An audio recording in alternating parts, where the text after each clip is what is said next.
we're live. Yeah. I just went live. I've been waiting. The word live Yep. makes me sure. I know. Well, I wanted y'all to finish your conversation. It's, AT&T has been out in River Bluff since last Friday. Have they figured that out yet? They are still working it. I call AT&T and they go, we are aware of the outage. We are still working the problem. And when I drove up old 90 to go through the into the neighborhood from the top of the hill, the technician was still there working out it, trying to figure it out. So yeah, it's still dead as a doornail. That's ridiculous. And what's even more ridiculous is that even as a city, you don't have the ability to, like, we have tried to make inroads with them. I know. Just to get updates, just to find out what's going on. And Yeah. they sit right across the street. Yeah, It's a little bit ridiculous. yeah. Last time this happened, when a line over the block melted. Oh yeah. Somebody put something wrong. I lost telephone service. I communicated with them. They said they're working on it. We'll have it fixed tomorrow. This went on for 2 weeks. I must have banged the gavel on In the that. meantime, I had no internet, I had no phone service. So I solved both of those. That's not 30. Well, we got to Redundancy. Well, we got phone. It's the internet at home. It's dead for AT&T. So I went to ComZoom, and I said, Uma, voice over IP. There you go. I don't TT. Sheena, What? I don't know where that accent came from. your Northeastern's coming out. No, that's Newfie. Newfie, your Newfie's coming out. We got phone. I can't say it. On live stream, they're gonna think we have a new person over there. Yeah. It's live. Oh, you should have seen it when I was a drill sergeant, and I was telling them to shine their boots and everything. They're like, "You what?" I said, "Your boot." What? And sometimes when we're at restaurants, Joe has to translate for the waitress or waiter taking our order. I'm like, "Yeah, I like some mashed potatoes." What? Yeah, it's the new coming out in me. All right. I'm glad. It's good. Go get me coat. Are you Me ready? mutter and me fodder. I'm the No, first we're news starting in right up. Castroville, so I mean, That's awesome. All right, so we're going to bring this meeting to order at 5:30. So we'll, We don't have a gavel. thank but we're you. gonna- I got a gavel around here somewhere. Okay, we're calling the meeting to order at 5:30. Thank you very much. Let's start with a roll call. Sheena Martinez, District 1. Paul Carey for District 2. Phil King, District 3. David Mers for District 4. Darren Schroeder, Mayor, and Councilman Dyer is not present today. He is excused on vacation. We let people have some time off, don't we? He's All probably right. live. Oh, nice. I think he's actually on vacation. He said he was gonna try to watch me. Oh, nice, I wouldn't. All right, can everybody stand? We'll do the Pledge of Allegiance, followed by the invocation. We'll start with the American flag. I pledge allegiance to the flag of the United States of America and to the republic for which it stands, one nation, under God, indivisible, with liberty and justice for all. and the Texas flag. Honor The Texas flag. I pledge allegiance to thee, Texas, one state, under God, one and indivisible. Thank you. We have Pastor Terry Ballard from Calvary Community Church. Thank you. Father, we come here this morning and we just thank you for the elected officials that are here this morning and those that gather for the meeting and agree to meet, Lord God. And Father, we just thank you that that sometimes we'll agree to agree and sometimes we'll agree to disagree. But Father, I just pray that we remember the words of Jesus, and that is to love our neighbor as ourselves, most of all. And so, Father, we pray that we will truly be a community that loves their neighbor as their self. In Jesus' name, amen. Amen. Thank you, Pastor. Thank you.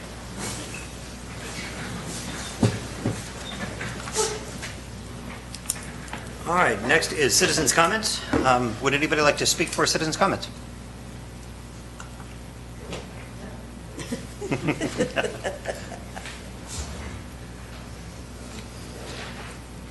Good afternoon. The gates hit my dog, which means, how are you this afternoon? in Alsatian. For the record, could you state your name and Oh, address? Joshua Kemp, and I live on San Jacinto Street, What's the address, please? 1813 San Jacinto Street. Thank you. I learned that Vagates hit my dog means how are you this afternoon? Participating in the translation of about 7 hours of recorded video of the last remaining Alsatian speakers here in Castroville. That project, which you all will recall, was supported by the council and by the city about a year and a half ago, has taken all of this time to get through those translations.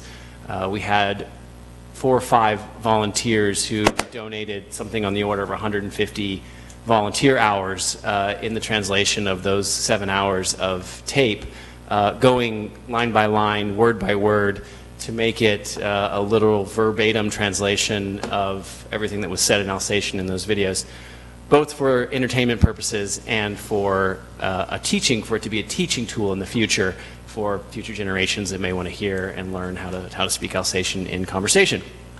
So that project has now reached its end. They've all been translated, all the videos have been translated, and they are in the very last stages of being edited into 2 different formats. One that will be sort of 45 minute to an hour, the great stories, sort of the highlight reel of those 7 hours. And we will premiere that at the newly reopened Rainbow Theater on September 25th for contributors to the project, both financial and of their time, and their family members at 7 p.m. You all have tickets on the dais there for you and your spouses for each of those. Scott Shearhart, who is no longer on council but was a member at the time, will also get a pair of tickets. They look like, yeah, like this here. You should have a pair of tickets there. Yep, perfect. So I'm first here to thank you all for your support of that project. It was a very worthwhile thing that I think you're going to be proud of when we show it on the 25th. And also, I'm here to invite the city more generally to a second show, the general public to a second showing on October 2nd. So the 25th is a Monday.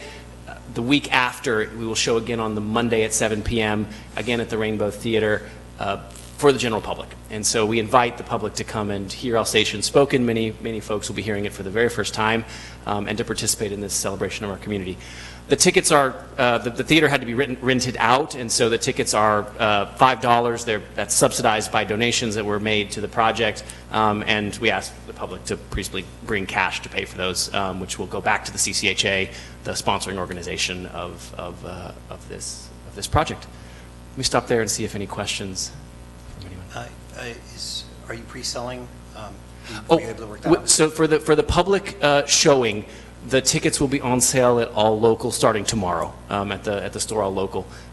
So there is a decent chance it will sell out, and so we encourage folks to get tickets beforehand at All Local. How long is the production? 45 minutes to an hour of highlight reel. So I mentioned there was 2 things. Sorry, one was the highlight reel I forgot to mention. The second one is the full tapes edited out for silences and things like that. But those will be available as well for folks to see on YouTube and other places, and that will be the full, multi-hour long version that is everything that was said during those tapes. All right. Excited, please. Doing some research on something else, I uncovered a doctoral thesis by someone who did research on the Alsace of Texas, and I will share that. That'd be wonderful. That'd be great. Was that Janine Ernie? Yeah, we met her in Colmer. We have her book at the library. No, it's in English. Oh, that's a different one. This one's in English. She was here. She was interviewing people in Texas in Castroville. So, and it was some decades ago. So, Oh, interesting. Yeah. Other people who are no longer available. Right. So. Well, and I'll just say, sort of tragically, or perhaps fortuitously, we could not have done this. Didn't happen too soon, and sadly, one of the participants has already passed away since we filmed the movie. So it couldn't have come, any sooner. Josh, just to be clear, even though there's a $5 charge for the general public, that's not a fundraiser for CCHA. DHA, it's just partially reimbursing. That's right. What the cost would be to keep That's it. right. It's a subsidized- Everybody was there, but still wouldn't pay the cost of the theater. That's correct. It's a subsidized price from the donations that were made to the project. Thank you. All right. Thank you all. Thank you. Thank you for the tickets. All right. Next. All you.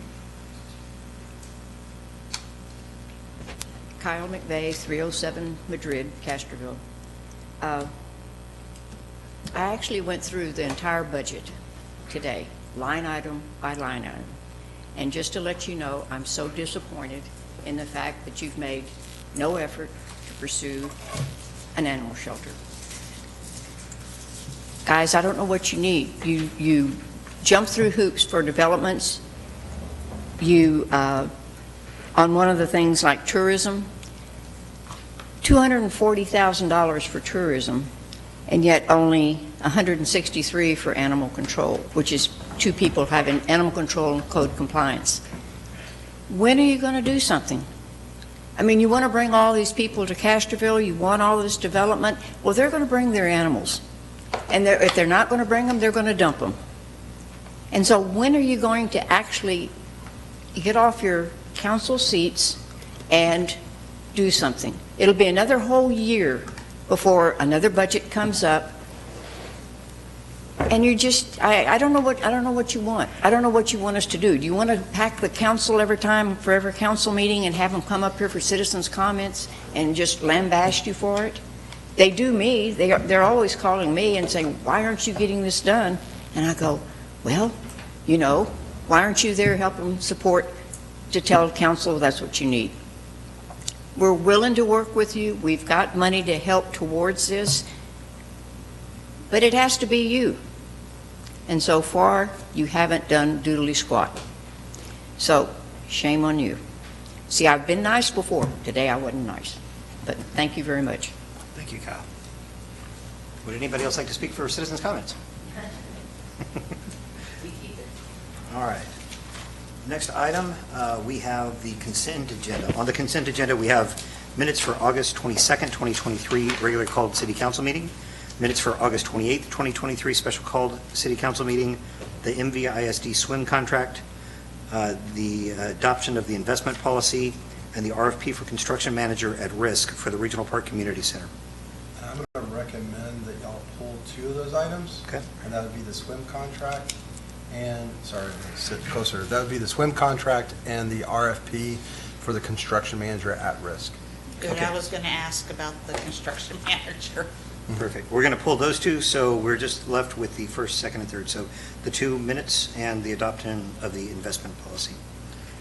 Do I have a motion to approve? So moved. Do I have a second? Second. Okay, I have a motion to second. That's right, David. All in favor? Aye. All opposed? Motion passes. I can see David there trying to get the second. All right, so next item is the MVISD swim contract. So there were some questions that were asked. Those have been answered in this. And I don't know if the question you have, Sheena, or if you have any question about swim contract. No. But this is kind of what that document is in front of you. There is some wording, admittedly, that's in the, some legalese that's in there. And I think that legalese has been changed over time. And it's very possible there are 2 words in there that really shouldn't belong because it doesn't read exactly or flow exactly right. I spoke with our attorney just prior to the meeting. Would you agree with those 2 words? Yes. All right, so the two words are, and this is also in the list of council questions I received and responded to. The 2 words are the words that I called out in my email to you, Phil, which is the word, I gotta find them again. And neither party will have any duty to, what's that? Is that under 6.2 there? Yes. Yeah, the 6.2, either party may terminate this agreement with or without cause upon 30 days written notice to the other party. Upon such termination, the word "and" should not be there. Upon such termination, neither party will have any duty to perform the obligations. And then it says, nor did covenants. The word "did" does not belong there. So perform the obligations nor covenants set forth in this agreement. So those two words will be stricken. I don't believe there are any other changes other than the time change, and I do have a revised document with that change already in it, which is the practices are held from 6:30 to 8:30 a.m. The original version, which was in your packet, said 8:30 p.m. That was a typo. That should have said 8:30 a.m. And that is exclusive use for that time period. Those 2 hours would be exclusive use for NBISD and their swim practice. I don't think there are any other changes or concerns. Any other questions or concerns on that? Do I have a motion to approve? I make a motion to approve the contract as revised. Do I have a second? Second. Any discussion? Yes? I would just like to say that just to note that the school district did negotiate a lower price than the cost of a fitness pass or a combo pass. And I think the school district, although it has exclusive times, is only paying for the lifeguards during the fall season. Is that correct?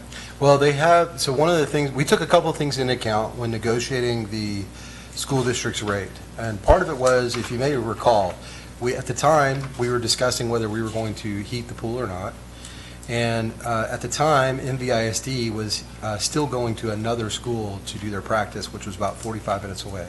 So they had an existing budget, they had an existing cost, and without going into too many more details about that, it was necessary for us to compete and be able to be competitive on our price. So their price and their contract cost per child and for the arrangement reflects those considerations. So that's why they pay what they pay. The other thing to consider with the school district that's a little bit different is simply that when they are there, I don't know if it completely negates the need for a lifeguard or not, but I know we don't need as many, and therefore we don't have as much cost, and so we're able to not, we don't have to pass on those costs to them because they have trained folks that can act as lifeguards during their practices. So. Excellent, thank you. Okay. Any further discussion? All in favor? Aye. All opposed? Motion passes. Next item is RFP for construction manager at risk for Regional Park Community Center. Scott? Yeah, so what I'm going to ask you to do is to approve this pending ratification by the USDA. Ultimately, what we're asking for is not necessarily approving this RFP document, but authorization for the city staff to go out and request a proposal for a construction manager at risk. Now, there was some discussion about what is the difference between a construction manager, a CMC? Yeah, there's actually two different legal terms. One is There's a at least two. construction manager at risk, and one's a construction manager as contractor. And Okay. then the RFP is for construction manager as contractor. Right, and it should be for construction manager at risk, is my understanding. So the construction manager as contractor is language from possibly a different state that the USDA operates in. They operate in all 50, but that's what we believe the reason we got different language. So thanks to some of the questions we got, we did have another follow-up meeting with USDA, and we're working to clarify some of those points. I know there's a desire to create some type of incentive for the construction manager, but that is going to be driven by the USDA, whether or not those funds can be used for that purpose. So really what we would like to see from staff is the authorization to go issue that RFP. What we don't want to have happen is that we unnecessarily delay this project any further. The final approval of the actual hiring of the construction manager, you all are going to do at another meeting. This just allows us, one, to get with the USDA, confirm that what we are posting is, because we have to basically do what they tell us to do. What we are posting is what they want us to post, and then post it. And that's something we'd like to be able to do within the next 2 weeks. So my question is, so the USDA is going to be paying this individual? Well, yes and no. We pay them, USDA reimburses us. Okay. Up to the amount that is, that they've awarded us, right? So it's $1.7 million. So once we exceed that amount, any other costs would be on us. But that's another reason to have a CMAR involved at the very beginning so that we can try to stay on target with our budget. So where are we pulling the money from? So the project's already been approved. The I know, but community I center mean to pay project. this individual, because they're gonna reimburse us, but where are we gonna pull the money from? You're going to pull it from the two places that were identified. One would be that $1.7 million, and then we have $400,000 of general fund reserves that have been approved for this project. Okay, So it's $2.1 million total is our budget for this building. Now, if that changes, if we go, so what we're going to do is go through a CMAR project, that's going to go through a public process where they're going to basically lay out, once we hire this construction manager, they will lay out, here's what we can and can't do, this is what we can afford to do, basically, for this $2.1 million. And then that will go through a public process with our architects. And to the extent that that there's not enough money, you're going to be made, we'll all know it at the same time, and you'll have to decide, well, okay, do we shrink the project? Do we value engineer it? Or do we come up with extra funds to make up the difference? But at this stage, we're acting as if we have $2.1 million. okay. I'm just asking, because here we're looking at paying somebody to come and be the manager or something, but yet we don't have an airport manager. Well, so this is, This is specific to the project. Okay, that's why I'm just asking the question, because. well, and this would be think about it this way, so the construction manager at risk, it's the same thing as hiring a contractor. For any project we did, we hired someone to do the streets, we hired someone. The only difference here is that we're hiring the contractor before we even know exactly what we want to build. And we're doing that purposely because we believe that we will have a better chance of staying within budget if we bring that person on now and have them advise us. But they are not an additional, we're going to have to pay them, now we're going to have to pay someone. They are the contract. They're the contractor that's going to do this project. They will have subs that will work with them. They're basically a general contractor, if you think about it that way. So this would be an expense that we'd have regardless. Okay. It's not an added expense. So I apologize if I didn't make that clear. Yeah. All right. This, by the way, is the same contract. CMAR is the same contract we did the sewage treatment plant under. I didn't know that. Yeah. Okay. So that was a CMAR contract. Yeah. And they negotiated, helped the designers get the cost down so we could get within budget. And that's the beauty of these types of contracts. Yeah. Having them on board in the beginning. Okay, Yeah, and in the beginning. great. Any other questions? Do I have a motion to approve? I make a motion to approve sending out the RFP. There won't be any changes to it, or you're going to change the name of it before you send it out? Any reference to CMC will change to CMAR. That'll be one change. The other items that you recommended, we're vetting with the USDA to the extent that they would be allowed. We're going to recommend that those get included. So that would be things like an incentive pay for the CMAR to finish under budget, that sort of thing. So I'll make a motion that the RFP goes out with the understanding, the discussion of the city administrator. To follow the USDA To guidelines. follow the USDA guidelines. Okay, that's good. Do I have a second? I'll second. Okay, further discussion? All in favor? Aye. All opposed? Motion passes. All right, Scott. I have a small problem. Uh-huh. And that is, I forgot how this thing works. And it was plugged in, and it was working, and then it just stopped working. And so I don't know. There it goes. All right, so that's that. Do you remember, You have to move it over to this one. I know that.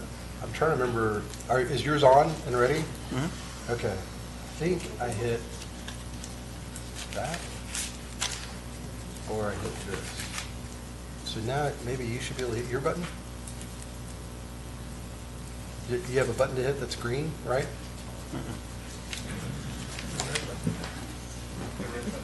Red button. It's turned to the right thing. Yep. It's on the C. Hey, by the way, has anybody else noticed that District 3 is... Worst case scenario. You're a district here? Yeah, I know. Just Deborah reminded me of that today. We'll fix it. I didn't notice that. Scott and I mentioned that was question. We're all What I'm human. going to do here is just District. You're delinquent on the letter. I'm just glad my name is spelled right. Maybe that's an Alsatian spelling. Try hitting that again. Ah, There we go. Transmitter's connected. Green. There we go. Maybe if I just unplug this. On this side, it's unknown.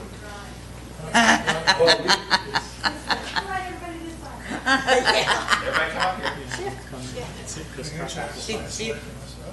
I'll let it fall.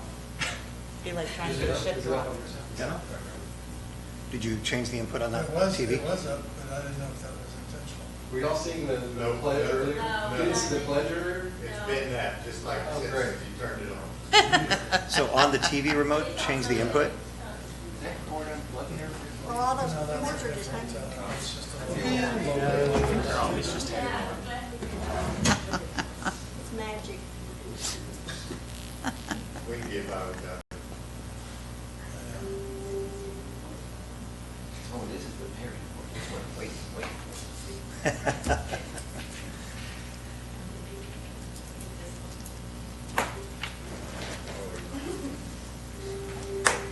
You can be known now, by the way, that today it only got to 96 degrees. Now, We're up to a 60% chance of rain for this Saturday. I won't get any. Ooh.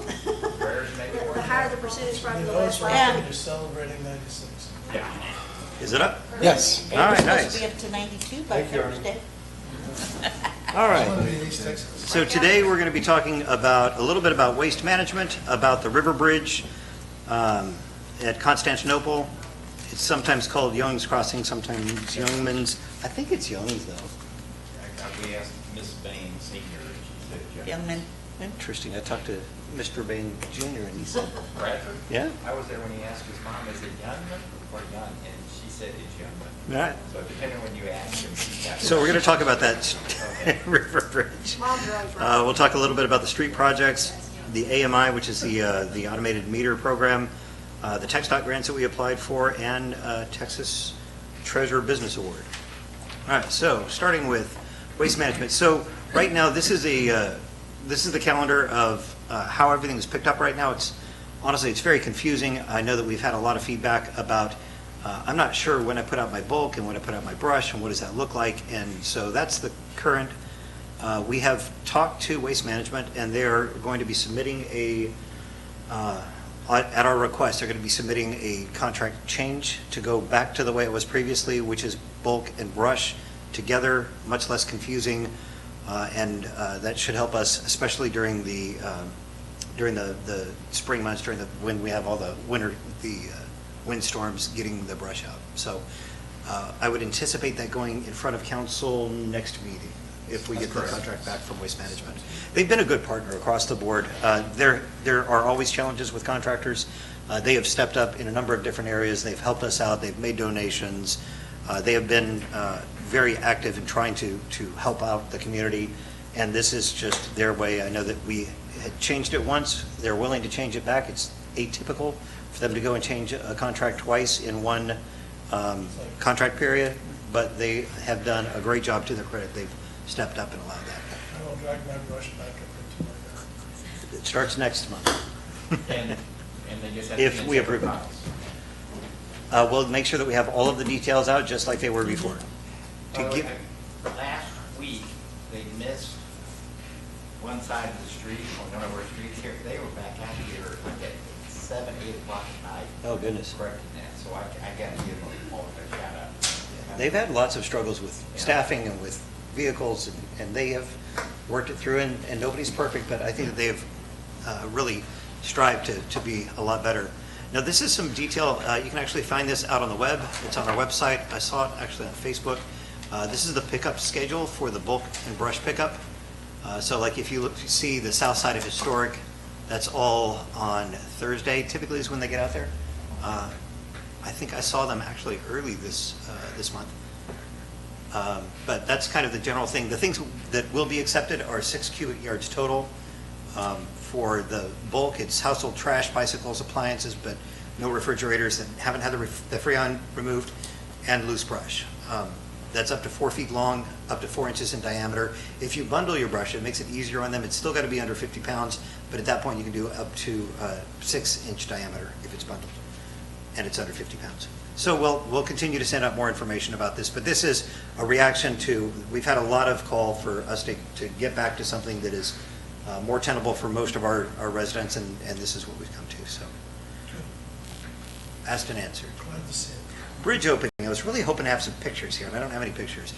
So we had, for those of you who knew the The east entrance into Medina River West was closed.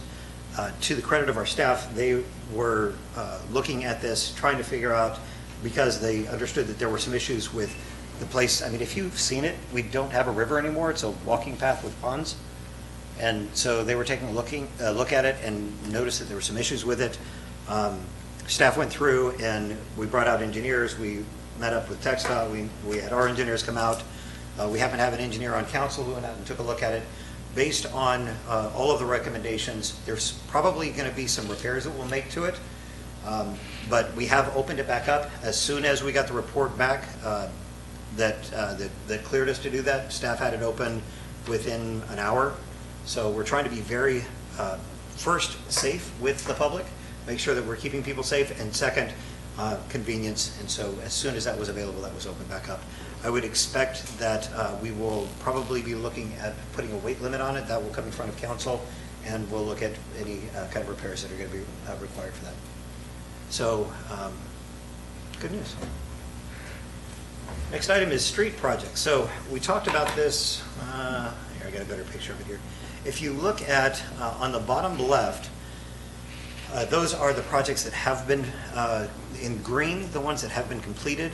The ones in black still have, they've been started. I think that Scott was saying that they were at substantial completion, but they still need additional finishing on them.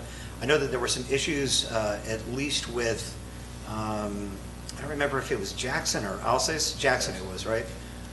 How did Artie call it? Corduroy Street, if you can picture that. So it sounds like that has gotten to a point of resolution. We'll continue to work through that. Our staff has been on top of making sure that we do everything that we possibly can to put out quality streets. If you look up at the top right, that's in River Bluff. If you remember, we did the rest of River Bluff. Country No. Village. Country Village. We're not touching sorry. River Bluff. Wrong one. Country Village. We did the rest of Country Village previously. The rest of Country Village, because it was all curb and gutter and it was all asphalt, that was all done in asphalt. These three streets here were done in chip seal because that's the type of street that they were. So that is complete. I know that I had a few questions from people in Country Village about why are we doing the streets as different standards, but if you recall, what we had determined as a council was that we would rebuild the streets as they are, the ones that are chip sealed, then we would redo those as those. They're much less expensive, and it falls within the construction and the drainage methodology that's already in place. Just for the record, that's Breeden subdivision. It stops at the ends of those streets. Country Village starts to the right. Ah, good. That's right, because that was the first one. That's why that Breeden Street's there. I didn't know that. Thank you. So I have an observation just to throw out there. They're doing a fabulous job and everything. However, when school started back up, they were still doing it while kids were waiting on Geneva for the bus. So they're here laying down all the dirt and everything with tractor trailers with kids standing there waiting to get on the bus. So if we could maybe time it to where they started at like 7:45 in the morning, that way it has plenty of time for the kids to get picked up and out of the way. Yeah. Good lessons learned. Just a safety thing with You the just kids bring that that back up out with- there now for school. I know that, from what I understood, Devin is actually working with Scott on putting together some street standards, and I think that inside of that would be construction standards, when to start, when to stop.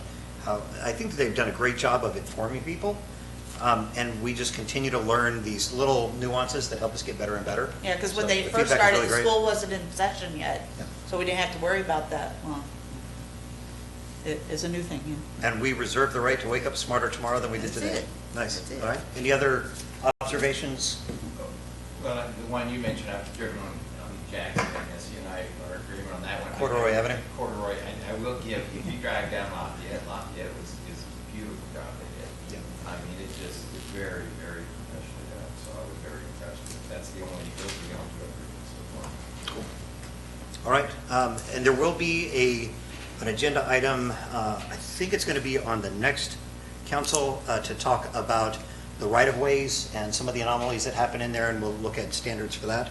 Again, this is a process of, we're finally, actually, in the last couple of years, we've done a ton of work on the streets, more work than has been done in an extremely long time, and there are growing pains along with that. So we'll just continue to get better and continue to fix the streets. Great job from council on supporting that. Next is AMI. So there are billing changes. I know that there have been a lot of, just on social media, there's been a ton of questions about this. It was really kind of interesting because there was a thread about the increased utility costs, and everybody was upset about the increased power, the increased water, all of the increases that they were seeing. And one of the anomalies that I noticed there was that they weren't all from Castroville. It actually was started by somebody outside of Castroville, and it was CPS, it was Medina Electric, it was SAWS, it was Castroville. So the trend is that it's really hot and it's really dry. And so the cost across the board are going up. One of the things that we discussed before is that we should expect, for those who had old water meters, you would expect that your water consumption, because it will be read correctly, will be more than what it was before. On the old meters, I don't know if you had heard, here I'm going to go back here for a second. So on the old meters, it didn't even start registering on those, the mechanical meters, it didn't even start registering until you had flown through like a gallon. If you think about all the times that you turn on the water to brush your teeth, to wash a dish, and you're pulling through, a half a gallon at a time, it wasn't even reading those. And those meters fail to the benefit of the customer, and we saw that. I had one. None of them read too much. None of them read to, when they fail, they do not fail to the city's benefit. And so what's happened over the past number of years, we had, I think it was 40% of our meters were well beyond, decade beyond useful life. And so we had my meter, I don't know, 4 years ago, and I think Councilman Carey's meter of 2 or 3 years ago got to the point where they were reading zero, and there have been a couple of other ones, and people have actually brought it up. And so we've gotten ours fixed, and yes, my water bill is more than it was for those 2 months where I was reading zero. A lot more than zero. Yeah. So we would expect that. The nice thing about the new system is that we'll have the online portal. I was hoping to have some pictures of that, but we're still working through it. It's still a process. You'll actually be able to, I think that you might even be able to set alerts, but you can look at it, and if you're using water all day long at a trickle, it can actually read this, and you can find leaks where some people haven't found a leak for, you get it once, and you don't get billed for another couple of weeks, so you could have a leak, like a substantial leak. You'd be amazed at how much leaks out of here, and you won't see it for, 30, 45, 60 days. These will catch it a lot quicker, and you can stay on top of that. So that's a great benefit to us. There's a number of other benefits. The costs you're paying for what you're getting now, which is good because the people that were paying for what they were getting for had to pay extra for those who weren't paying what they were getting. So we're getting caught up with that. Now the billing changes. I just did this. I also found this will be in the written detail of this will be in your utility bill in the newsletter portion of it. If you're not reading those, please read those in the newsletters and the utility bills. We'll put out a lot of information. So if you look at, I've got them color coded. I apologize for anybody who's colorblind, but I'll read them out as well. On the top left, you have your billing start. So the billing start for October will be on September 29th. The end of the bill will be on October 28th. And then the due date for the bill will be on November 10th. So that is your example for what happens for your October bill. I believe it's the same for the September, just take it back a month. It ends on the 29th, or excuse me, it begins on the 29th of the previous month. It ends on the 28th of that month, and the due date will be then The a little 10th less of than 30 October. days. So we're changing our billing due date. Right. So it says 25th, but it's pointing to the 10th. Wow, because I messed I was that. going to say. We're not changing our billing. Okay, so look up on your on your utility bill under the thing, and you can get the correct information. I would go with the circle pin versus. Yeah, I would go with the circle then. Yeah. So I want to, you brought up on social media, there's a thread going on that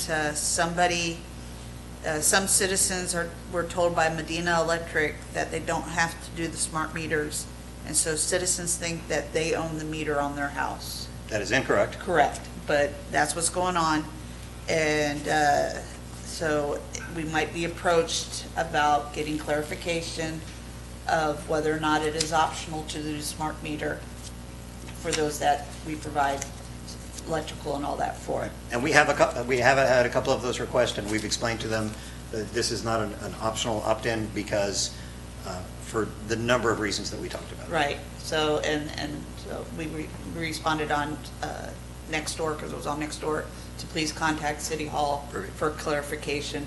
But just to let everybody know that the meters are owned by the city.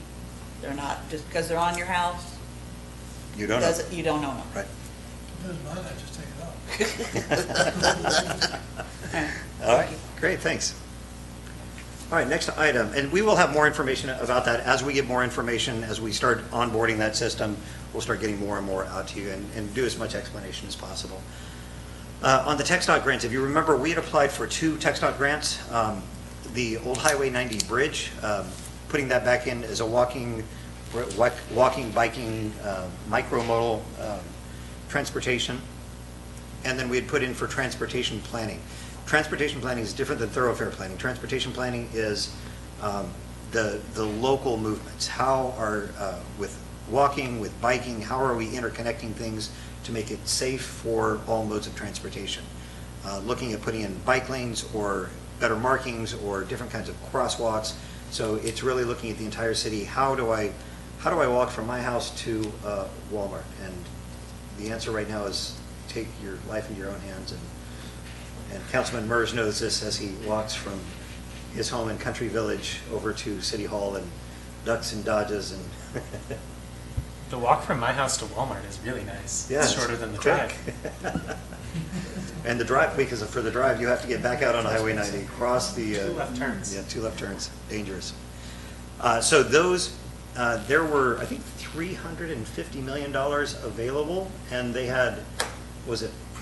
At least 4 times that amount, so around 1.4 to 1.6 million, or billion. Billion. So they had a lot more. We were thinking that we were in really good standing with these. They liked both of our projects, but they got a lot of submissions, so we will find out, I believe it's sometime in October. So it'll be coming up pretty soon. I just wanted to make sure that everybody realized where we stood with those. They still are in play, but we haven't heard back from them. The Texas Treasure Business Awards. So these initially were awarded in 2017. I sat down with Arnie DeLacy, 2014. See, my whole thing is messed up here. You were first told 2017, but 2014. It was 2014, but 17 businesses. Thank you. So it was in 2014. You just don't read anything that I put up on the board. In 2014, there were 17 businesses. So to qualify for this, you have to be, there's certain specific qualifications. You have to be in continuous for-profit operation in Texas for at least 50 years, continue to operate the same or a very similar type of business as it did 50 years ago, have a continuous record of employment for at least the past 50 years, continue to operate as an independent for-profit business, and maintain a good business relationship with the state. So it's all of these different qualifications. It was a big to-do.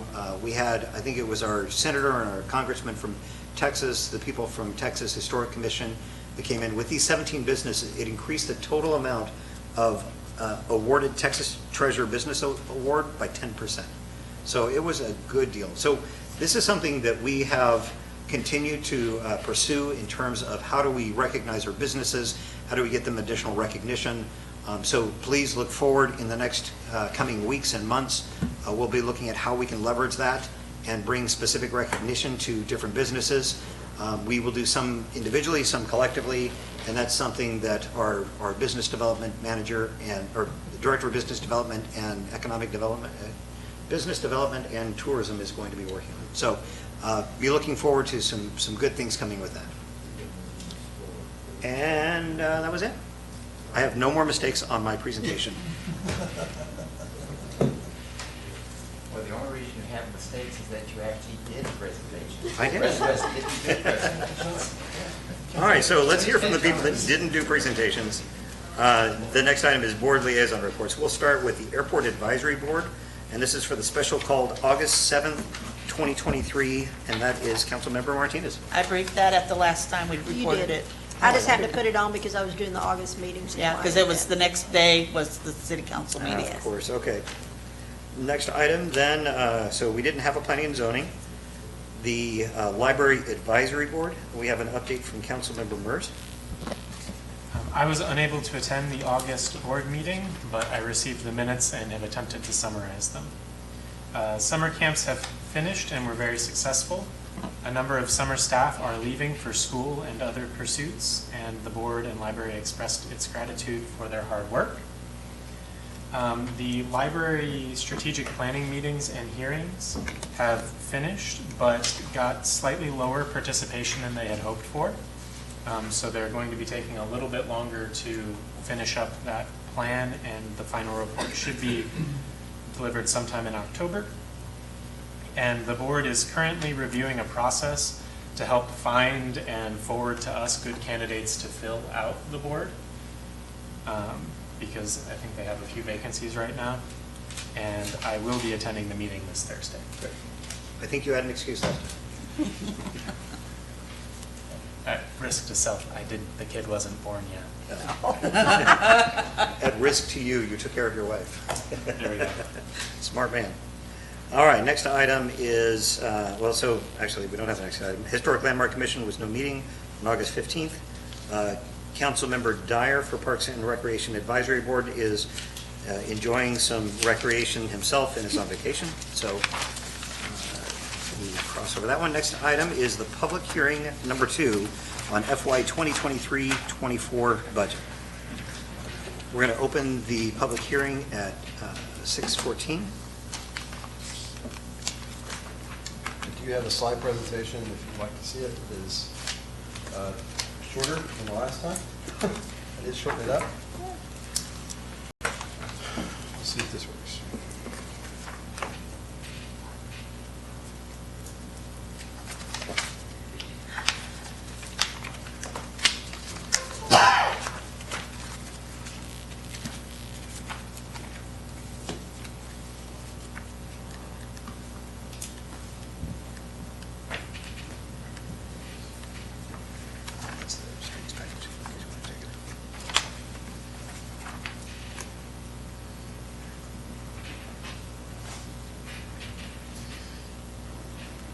Yes. Okay. Excellent. So just, we're going to kind of breeze through this. None of this should be new, but and if there is an update, I'll try to highlight that. We'll review the general fund revenue expenditures, the same for utility fund and airport fund. First, the general fund. Again, this has not changed since the last time we looked at it. I think this is the maybe the sixth time you've seen it. This just shows you a historical look and 6 years of data, 5 previous years plus the current adopted budget, and then the proposed budget to the far right.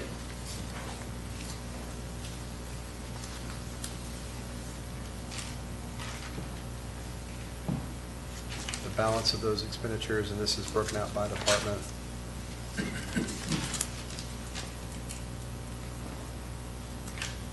This is your revenue versus expenditures with transfers in, and again, the idea is just to show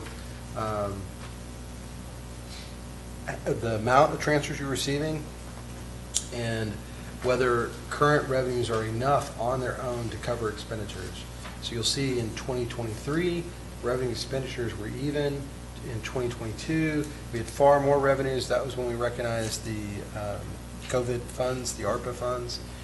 And then in 2024, you'll see expenditures exceed revenues. But for the fact we had those transfers, we would not have enough money to cover.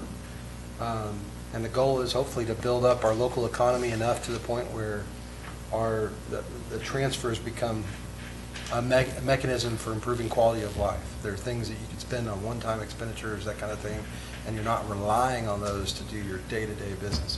But to be fair, the transfers that we're doing are pretty typical for organizations like ours, for cities, municipal governments who own their own utilities. They charge their own utilities franchise fees, et cetera. So we are following common practice. The thing that we are not doing, the uncommon thing I think we're doing is we are not nearly as reliant on these franchise fees as some of our sister cities. when you look across the state. Many cities who have their own utilities transfer quite a bit, and the closest example for that would be San Antonio for us, Honda or San Antonio. And with respect to San Antonio, they transfer 14% of a franchise fee. And you think of how big CPS is, it's a pretty significant amount of money. So I think we're being very, very prudent and keeping in mind the fact that it's our own ratepayers and taxpayers that ultimately are funding these costs. This is just a summary to show you your revenues versus expenditures. You'll see that there's slightly more revenues, and you have a net positive position. The reason there's a net positive position is that, again, this is based off of the policy that the tourism position will be paid for out of general fund reserves, and so that creates a little bit of a positive. And you'll see I think you'll see in a minute, we'll talk about what the estimated reserve fund balances are for the general fund. By and large, because of the conservative methodologies that we use to forecast expenditures, both expenditures and revenues, generally speaking, even when y'all have approved quite a bit, like in this past year, I think you've approved almost $800,000 in general fund expenditures that vary, and I've got a list in this slide presentation. Despite that, we've covered the vast majority of those with unanticipated revenues. In other words, unforecasted revenues. And again, I'll show that in just 1 minute. So key takeaway there is the proposed budget is balanced. We're investing in our training for the police department. That's one of the line items that's being funded. And that this, as we'll talk about later in the meeting, this budget does rely upon a tax rate of 0.5233, of keeping that tax rate flat. And then this is the fund balance. So here's the correction. When the last time I showed you the slide, we were anticipating adding $127,000 to the fund balance reserves. That is flipped to actually we'll end up spending about $100,000 out of our fund balance reserves. And this is not intended to be a complete list, but there's a list of items you can see that have been approved over this past budget year, and just those items total up to roughly $560,000. So you've managed to approve the use of fund balance to the tune of over $500,000, but in fact, we are only going to use about $100,000. Does that make sense? You follow that? Okay. So that's the general fund. Does anybody have any questions about that? Here's your utility fund, and again, this hasn't changed. We'll update, I believe there's an updated fund balance slide for it as well. You can see that we're proposing to use up to $985,000 of fund balance in the utility fund. That largely has to do with paying for the debt service. One of the things that I've been working on behind the scenes is our rate making for our utility rates. Later tonight, we are going to talk about the comprehensive fee schedule. That fee schedule ratifies our current rates. However, staff is working with Schneider to update those rates. So unfortunately, we are going to recommend for adoption a comprehensive fee schedule and a budget. But we are also working, and probably will bring to you at the second meeting in September, when the budget's actually adopted, we're going to bring, no, that's the second meeting in September after the budget is adopted, because we're doing that tonight.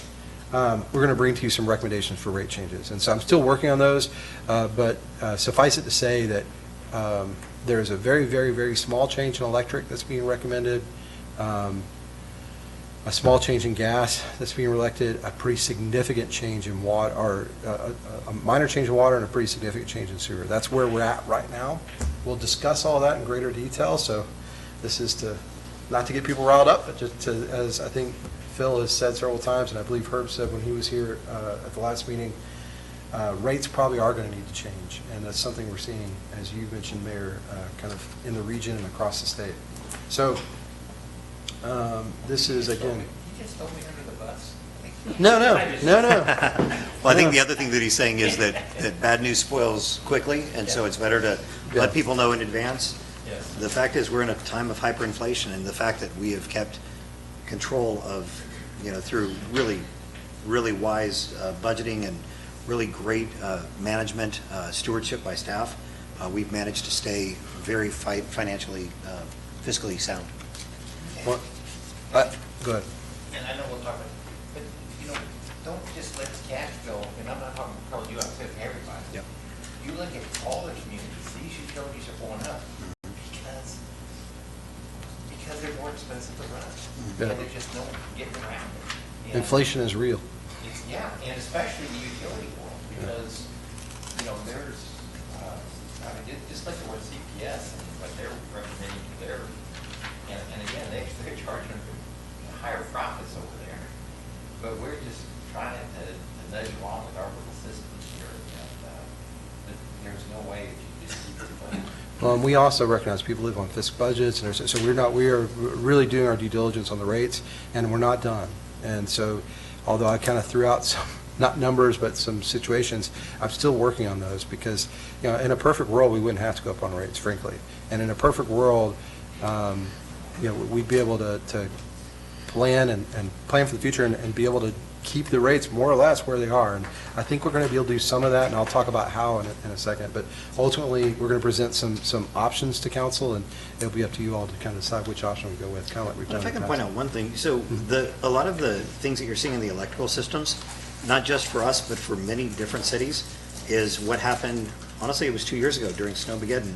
The impacts of these astronomical charges that people were getting through those, now the power providers, it's not, it's the power generators, the people that are selling wholesale power to cities like us and Hondo and all of the rest of them in Medina County, the people that are selling those have gone up on their rates because they took some massive losses.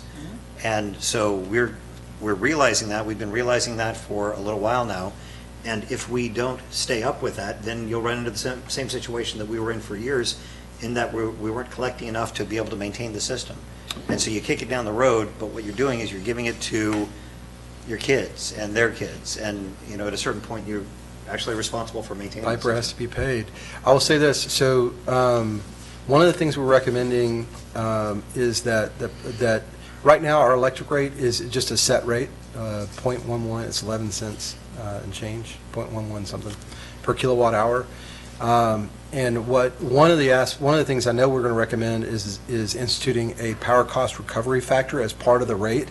The total rate may change slightly because, again, that's part of the rate making that we're looking at.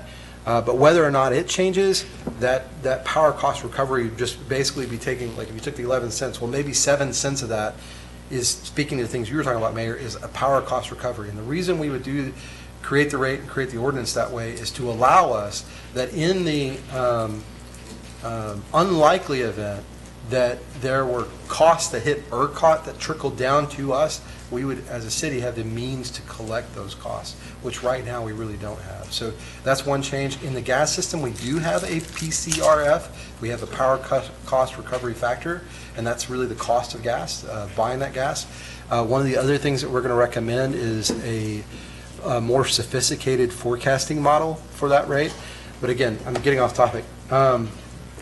So things are coming, and we'll have hopefully a fully fledged presentation for you at the next council meeting about our rates. This is the balance of the utility fund expenditures. And again, you can see we're going from an adopted budget of $7.5 million or 7.44 to 8.64, and a big part of that is your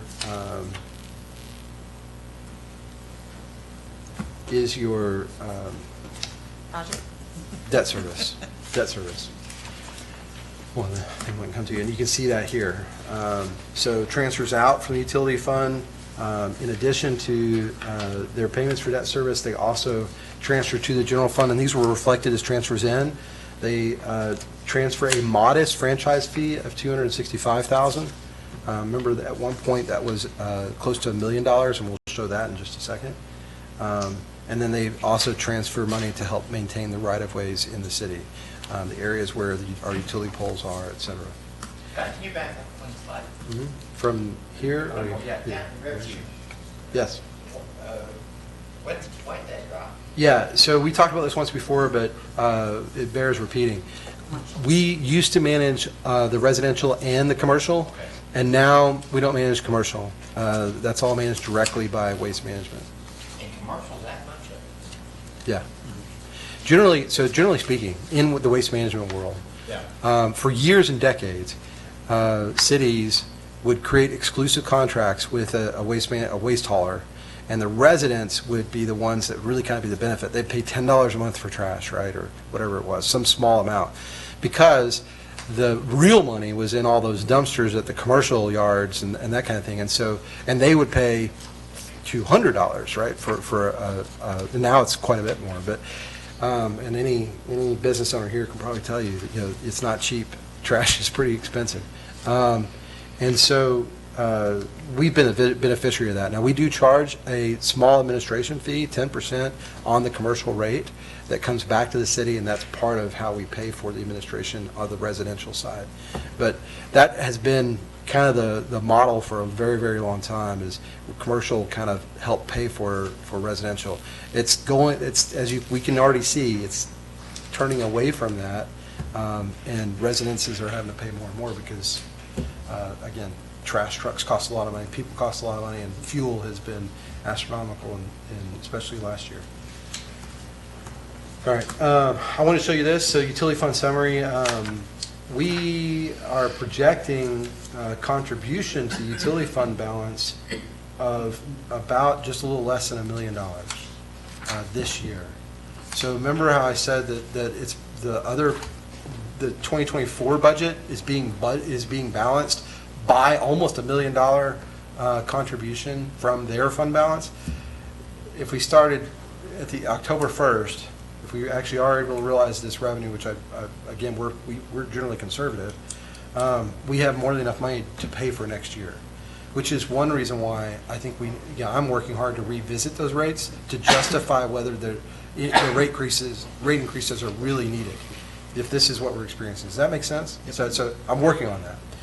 But as of right now, I'm being told that, we still need to go up a slight bit on electric. But when we have $1 million contribution, that tells me that we are running, we've got enough money to pay for debt service. So we'll look at those models very closely, and then we'll present them to you. Airport fund has not changed since last time you saw it. So in the adopted budget in 2023 was $827,000. The proposed budget is $926,000. Keep in mind, a big part of this is guesswork because it's on the fuel side. And, those expenses will not be real, those revenues won't be realized if we don't sell as much fuel, and the expenditure on the expenditure side won't be realized either because we won't buy as much fuel. But that's, the fuel sales at the airport is how the airport functions. But for, our ability to sell fuel, we would not be able to afford to have someone to maintain the airport, basically. And so the airport subsists on its own devices through the fuel sales and through leasing hangars and all of that. There's your fund balance. So the fund balance contribution for this year is estimated at $65,000, and next year we're looking at maybe $30,000 roughly, because you have 827 in revenue and 796 in expense. Again, all those are estimates. Those are just estimates at this stage. So back to the airport on that fuel, what you're saying, that really, we only started selling jet fuel out there 4 or 5 years ago. Yeah. And that was the decision of the airport advisory board and the city council then agreeing to use some of those airport funding to put that in as a pension benefit. And that has paid off. Well, it's saved our bacon a couple times. So Avgas does very, very strong, but there's times when it doesn't.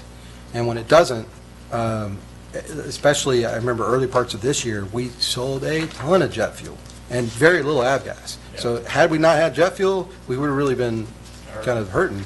But the fact that you have both, I think, is, it's very strong. Now, one of the things we are looking at is our fuel systems out there, because we know the truck needs updated. There's some issues that we need to address. But okay.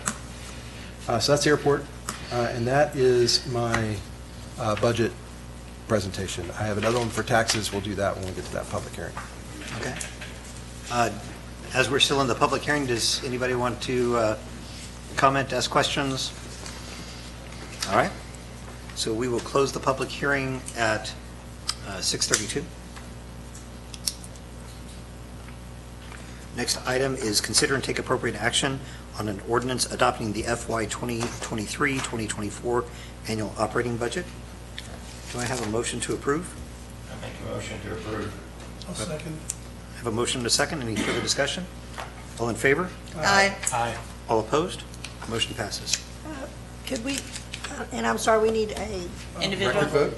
well, let me No, look I here. thought Maybe it was not. for the tax rate. Sorry, that's for the ratification. Time out. That's on the tax rate is where we're doing the individual, right? Yes, sorry. And I have to apologize, I noticed my agenda is way off on the numbering. Councilman Morris was saying the reason that we kept it under the Yeah. Yeah, we kept it under 20 by having 7 3 I'm times. so sorry. And I'm sorry, I missed that. Who first and seconded that? Paul, and then seconded, Phil made the initial. Got it, thank you. All right, next item is consider and take appropriate action on an ordinance setting the 2023 tax rate of 0.5233 per $100 of taxable valuation for the tax year beginning January 1st, 2024 through December 31st, 2024. For this, Mayor, I do have a presentation just to kind of talk about our tax rate. It's pretty short, 4 slides. So this just kind of clarifies, you have a no new revenue rate, so that's if we wanted to get the exact same amount of money that we got last year, that would be 0.4795. And then you have the de minimis rate. Don't ask me to explain it, it is down below. It's the rate equal to the sum of the no new revenue maintenance and operations rate plus $500,000. Why is it $500,000? Couldn't tell you. The state just said, what if the city wants to make an extra $500,000? What does that look like? What are we going to call that? We're going to call it de minimis rate. That sounds like a good idea. Okay, good, Bob, let's do it. So that's what happened. But All in favor? that's the de minimis rate, and then what we are recommending is 0.5233, which is your current rate, and that's what is in play now, and we're recommending it again for next year. Again, this is part of an overall strategy to build up the INS rate, and in this instance, we are not issuing additional debt. Last year, we did issue additional debt to then kind of inflate the INS to be able to go and do all these projects that the mayor was talking about a short while ago. This year, what we did was transfer over a small amount, it's like between $25,000 and $28,000 of debt that had been issued with the full faith and credit of the city, so we're allowed to do that, in order to get the rate at 0.5233, to keep it flat. We will talk in October at our CIP, our capital improvement plan, or community investment plan, as I like to refer to it. We'll talk about, at that planning meeting, that workshop with council, about what projects you want to undertake and how we're going to fund those projects in the future, whether we're going to grant fund them, use our cash that's on hand, or issue future debt. So we're not done with debt issues, but I think we are done this year for 2023 for sure, possibly for 2024, but we'll see what the CIP discussion brings. Yeah.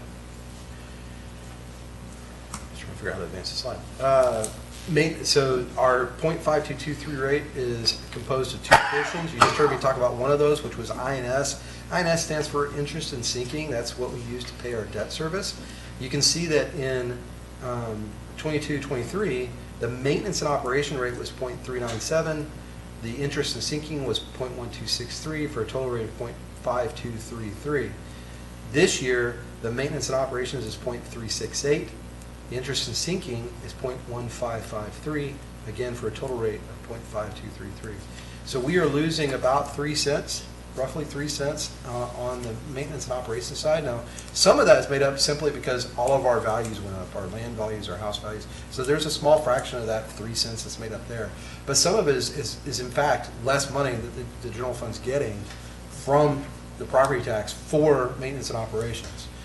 And we're able to do that because we've had very strong economy. Our sales tax has increased, and so we aren't, and you saw that one slide, it's not in here, but where I showed what property tax and sales tax rate, what those revenues were doing, and you see they're kind of crossing. So now, presently, we make more money in sales tax than we do in property tax, and that's very good. So that's where we are with that. You've seen this before. This is a tax rate impact analysis, and there's 2 sheets to this. I'm going to apologize because it's difficult to read, but let me see if I can. Does that help? No. There we go. There we go. All right. If it lets me slide that, it does a little bit. Okay. This just shows you how much debt is being paid for, what that actual, those dollar amounts are. This is that 23,000 I mentioned earlier that we moved over from the utility fund in order to get that point, that total tax rate. There it is, 0.1554. And then there's your total rates. And I would say take the rest of this slide, the rest of these figures with a grain of salt. To a certain extent, they are looking at, especially when you look at the assessed values, some of this is anticipating future growth in the form of residential and commercial out on 90 and some of those projects that you've approved. And this is kind of our best guess as to what that looks like. But again, in the present market, grain of salt. Well, we're going to deal with this each year as it comes, and we will just try to be very conservative in our estimating. The next one, this is a little bit easier to read. This just shows your tax years from 2019 to present, and what those fiscal years are, and your total assessed value.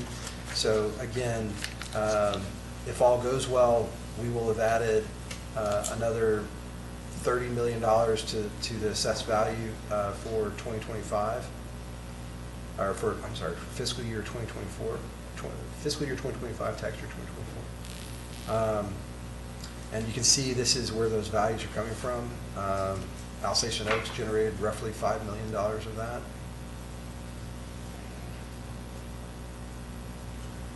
And again, these are your M&O and INS rates and your total tax rates. So this will be updated as we see increased development, increased investment, and I know you all know more than most about the exciting things that are happening, but certainly we hope that we're not putting all our eggs in one basket. There are other opportunities that will help strengthen our tax values and help relieve the burden of our residential payers. And that's all I have for the tax rate. All right, do I have a motion to approve? Well, you need to close the What's public that? hearing if you don't. We already closed, this was not a public hearing? We closed the other I'm so public. sorry. Hey, I was actually on it this time. You're good. Yeah, this is the tax We've rate had so many action public item. hearings on it, I keep thinking we're having more. Sorry. So All right, do I have a motion to approve? I move that the property tax rate be increased by the adoption of a tax rate of 0.5233, which is effectively a 9.13% increase in tax rate.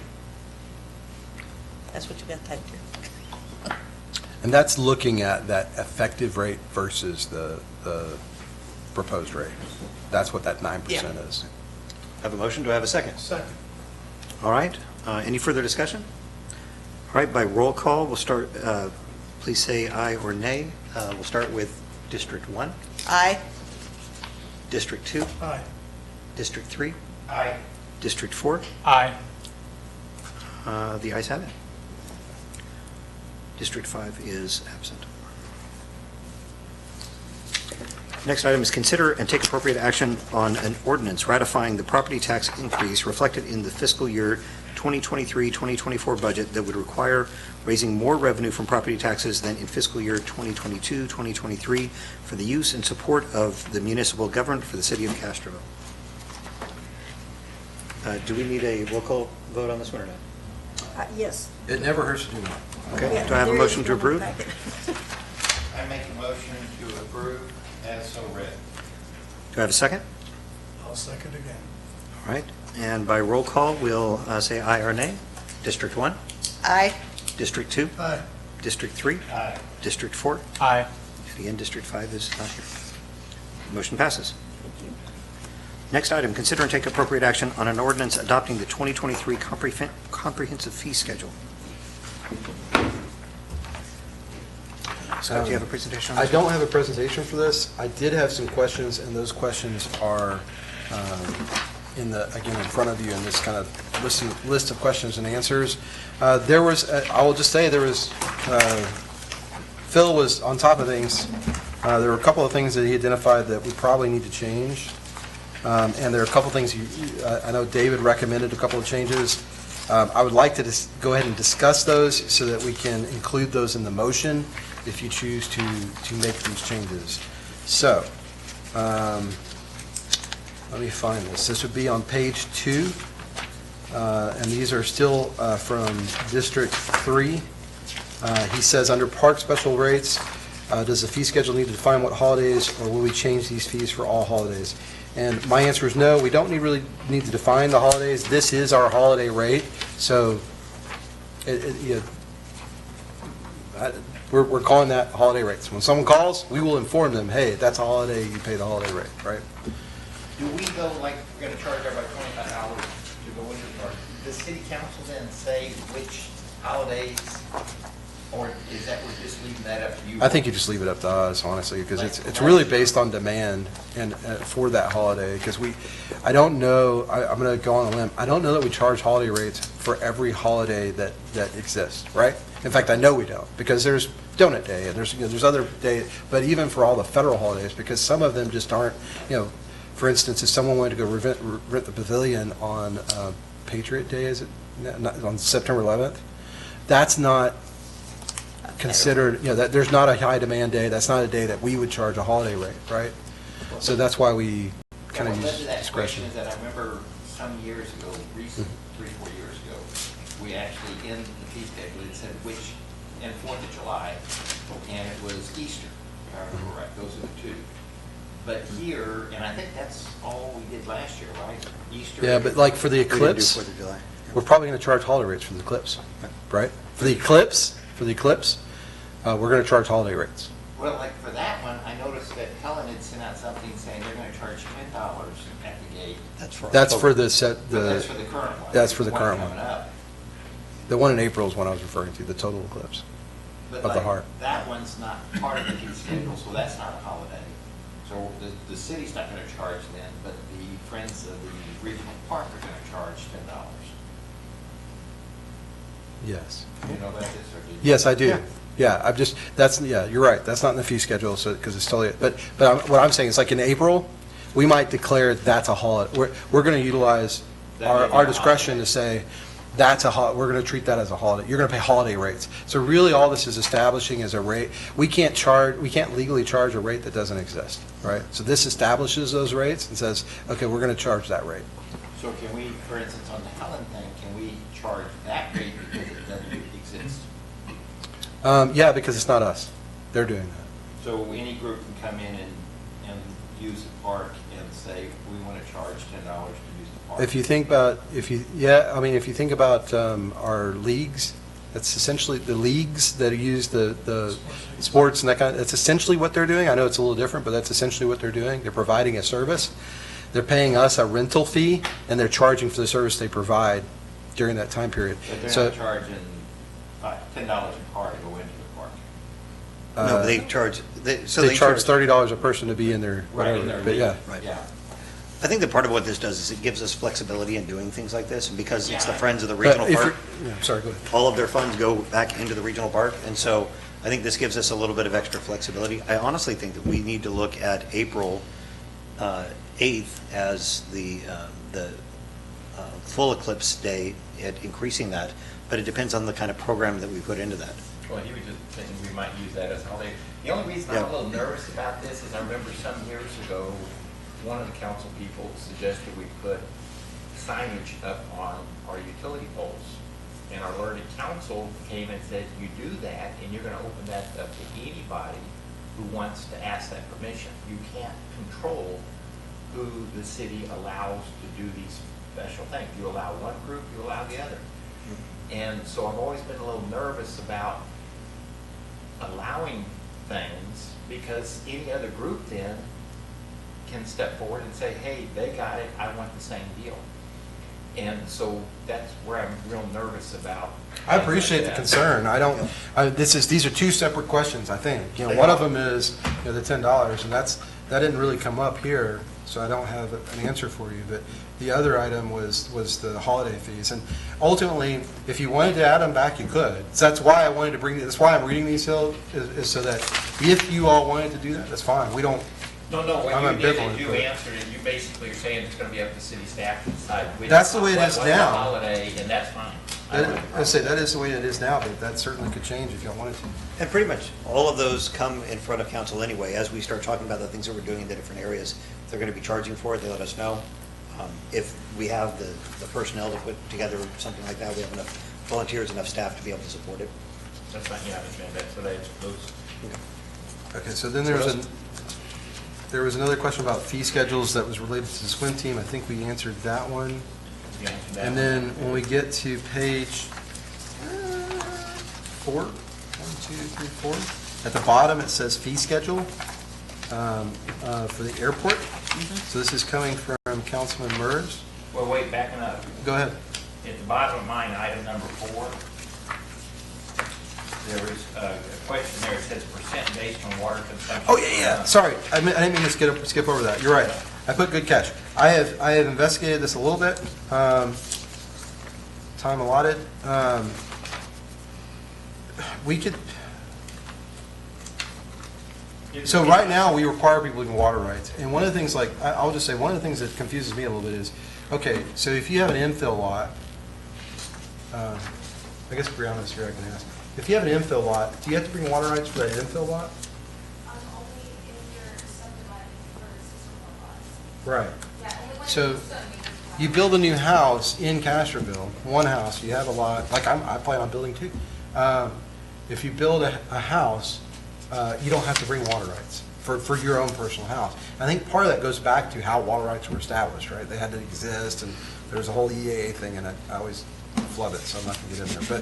But Yeah, well, we- my question so- is that it says percentage based on. right, I know.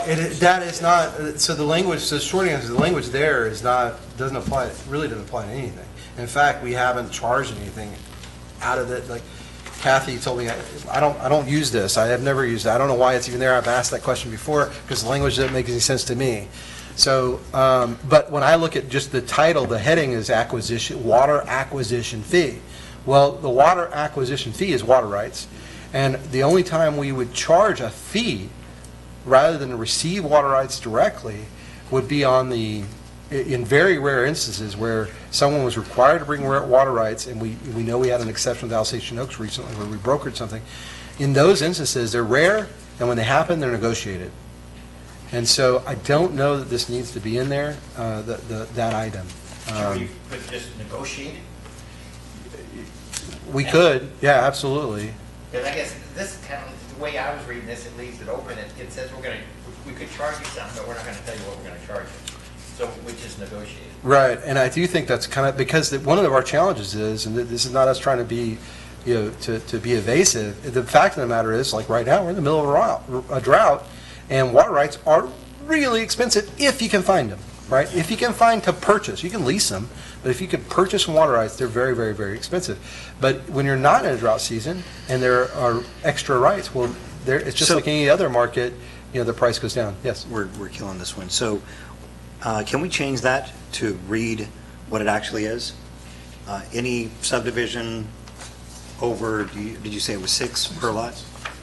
any plat has to provide water rights. So, anything higher practice. So can we just define that in that water rate so that it tells them how many LUEs based on what they're doing in, Well, this is for a fee, not for the rights themselves. The rights themselves that is spelled out in our ordinance. So this, like I said, this would be in the rare case that we would have to do it. And I would suggest that Councilman King's suggestion would work. Just put negotiated next to it, and I okay. think Well, that works. I think we can refine that as we go through with the UDO process as well. Sure, Yep, yeah. okay. That'll certainly we can deal with the water rights aspect of it there. Okay. Next item? There was another item, and this was on page, I think I said 4. and this was Councilman Mers. He was asking about the fee schedule, and he wanted to know, could we add the size of each hangar in square feet to the hangar fees? So we've listed out all the fees. Can we add next to that the size of the hangar? And I said, sure. Not by tonight, but sure. But that, again, ultimately is your decision. Do we want to do that? I think I know what Herb would say, but I don't want to speak for him. I think if it's easy enough to do it, you list the hangars and what they're. The second item that was requested, okay, so the second item that was requested was, can we have a map? I do not suggest putting this is intended to just be a fee schedule. Yeah. A map is a good idea, it's a really good idea, but that probably needs to go live on our website where people can look up and see what's available and what's not available. Right now, it's not a problem because everything's sold, but that's a good idea. So we probably do that on Maybe we do the website. map with the square footage on the website and just name them by hangar number, and the hangar number goes into the fee schedule, and that way you're not duplicating all that. Oh, that's a good idea, too. Yeah. Did you hear that? So what we would do is develop a map of the hangars on the airport, where they're located. They would each be numbered or lettered or whatever, have some identifier, and they would, on that map, it would say how many square feet each one is. And then in the fee schedule, the hangar numbers would correspond to that map that's available on the web. So if you look at the web, you'd say, oh, I wonder how much that costs to rent. And you go to the fee schedule and it'll tell you. You know, that map I'm thinking of is the one in your office, the KSA map. I know we've got one. I'm sure we have Yeah, one. there's a map out there. I don't know if it has square footage on it, but it It may. doesn't have square footage, but it has designation of the hangars. So we can do that. Great idea. All right, that's all I have on this item. Okay, anybody else have any questions on this? Did you, David, was there additional items? Was that, did that cover it? There were two more, but the answers were basically, they were sort of wording corrections. It's Do you on the want- next page there. But is there specific wording that we're actually going to change? I think one of them was, I think one of them is, the first one is not changing. The single and two-family Right. plotting is not changing.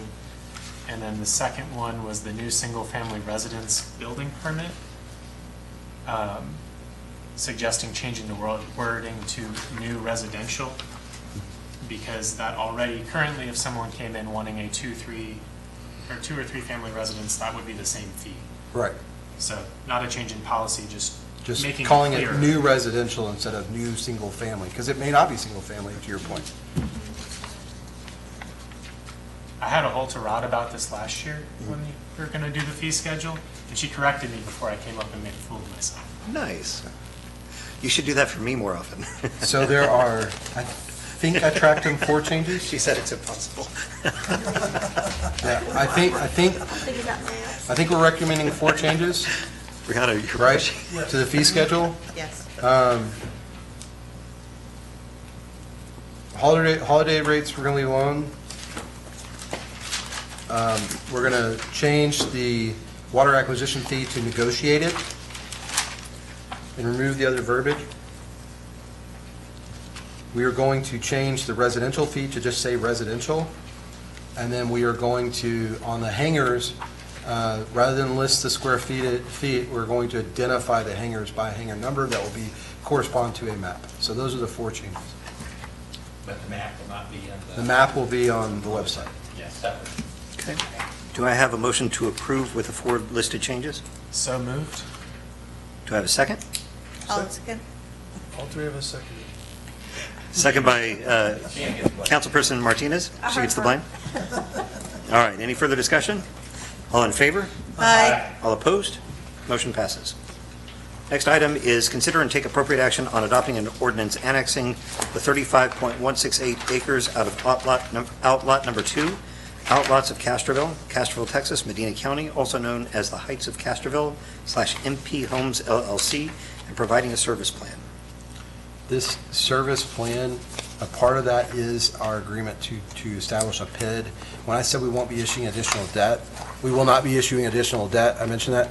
The PID does have debt associated with it that this, basically the city issues as part of this contract. So technically, there'd be this PID debt that'd be issued, but it has a separate assessment. It's not property tax funded, it's PID funded. So, And that's why that property pays that. Right. Correct. Yeah. Do I have a motion to approve? I make a motion so approved, as written. Do I have a second? Second. All right. Any further discussion? All in favor? Aye. All opposed? Motion passes. Next item, consider and take appropriate action on awarding a contract for professional services for the development of a unified development code ordinance. Is that you or Brianna? I don't have a presentation. Brianna sat through this all night, so what? Why? I know you don't have a presentation, but do you want to address the group on our committee? I do want to brag on Brianna. First off, I know she's got a lot on her plate. She's somewhat crazy for agreeing to do the airport, because that's definitely a thankless job, as we've seen. But it also comes with it a lot of unknowns and a lot of issues, and I've been very impressed with how she's stepped at the plate and really kind of dug in and figured things out. And obviously in doing that and then doing all the other things, and then also handling this UDO project, there's been a lot of time and a lot of meetings. I also want to thank our fearless committee, Phil and the mayor, for sitting through those meetings. We interviewed all the candidates. We had a lot, and when I tell you a lot, we had a lot of discussion. And I really appreciated the opportunity to work with you all, because I think I personally learned a lot through that process, and we really benefited. And I think we have landed on a decision or a recommendation that we feel very, very confident about. And I don't think that would have been the case had we not spent the time as a committee to have the difficult conversations and really challenge each other on, okay, what about this? What about that? There were times I wanted to pull my eyes out, but it was worthwhile. It was very worthwhile. All right. Good evening, Council. So yes, we went through this long, extensive process. Two of the committee members are here, but I'll kind of go through a brief process of what we did for the others that weren't a part of it. First, we went out for RFP, and we got back 5 applicants, very good applicants, and so we did interviews with all 5 of those just to see where they stood. They all gave great presentations, but we were able to narrow it down to 2 applicants, which is Simple City and Able City. Once we came there, we decided to go ahead and reach out to all their references that they provided and sit down and talk with each of the people that they gave to us, and just go through kind of the process that they went through, how each firm did, what their strengths and weaknesses were. And then we came together as a team, and we really did hash it out. I think we definitely want to pull our hair out a few times. But, it was worth it. I have to agree with Scott. This process really opened my eyes as to how, what am I trying to say? What we're about to tackle, I think. Yeah, what we're about to tackle. It's going to be a big, huge project. So you want the right group on your side. You want a group that's reliable, a group that you trust, a group that you think will get the vision that you have. And so with that being said, staff recommends that y'all choose Simple City for this UDO RFP, award the contract to Simple City.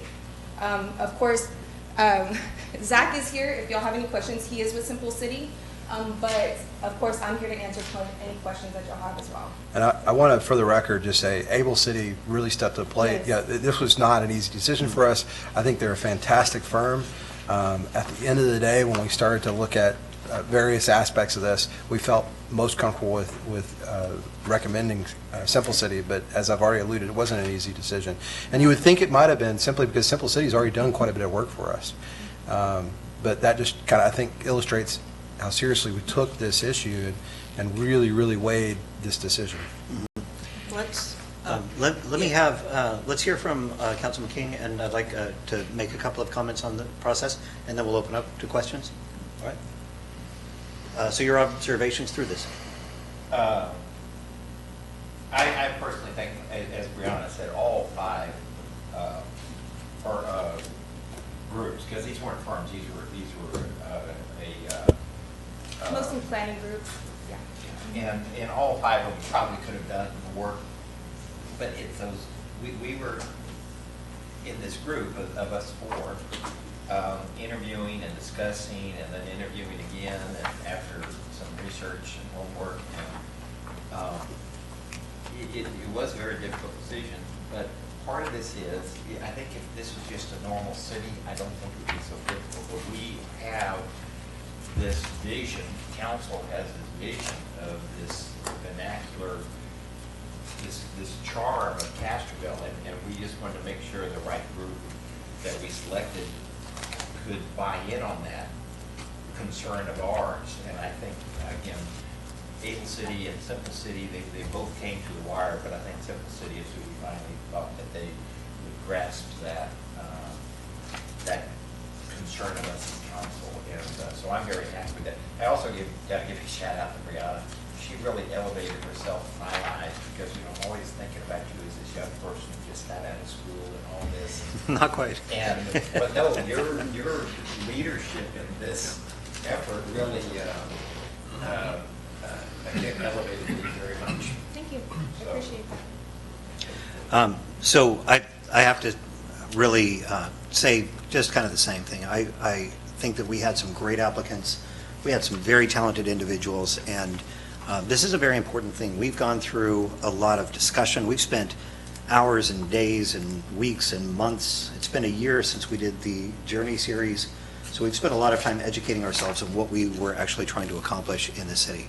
And that is really making it a people-centric city, a community-centric city, not an automotive-based, not a, I read this article on Suburbia. If Suburbia had a flag, it would be the cul-de-sac.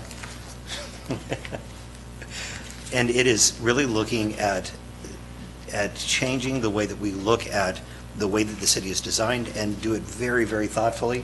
And this has been done by a number of cities. I wish that I could say that we were pioneers on this frontier, but we're not. When we look at the amount of cities that have done this, especially, there's been, I would say, dozens of small Texas towns that have gone through the same thing. So the two that we narrowed it down to really were the two that we believed could come up with that people-centric, that community-centric design. Although the other ones had great qualifications, some in historic, some in engineering, absolutely phenomenal people. These were the two that we really felt could bring something to the table. And through this vetting process, again, giving kudos to Brianna and her leadership through this, the way that you approach these very methodically, the amount of time and effort you put into this, the way that you constructed it, the way that you presented it, just absolutely phenomenal. You absolutely, I'm not as surprised as Councilman King is. I knew that you could do that. But it is definitely, I'm not surprised, but I'm definitely impressed. Thank you. And I would say that Able Cities, while I feel like they absolutely could do this, I think that Simple City demonstrated a greater experience in dealing with small town Texas. They had great, we got a lot more feedback actually from their clients. And it was a lot of small Texas cities. I know I talked to the mayor in Bandera, and she is thrilled. She said, it's amazing.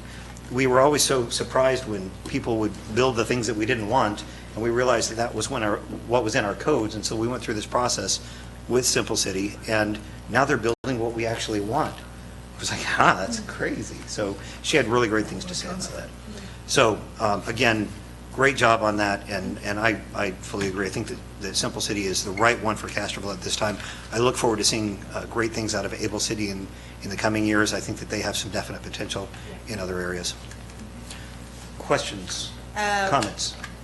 The dollar amount, because it says to be determined on the overthing. So how much is this going to be costing the city? It says to be determined.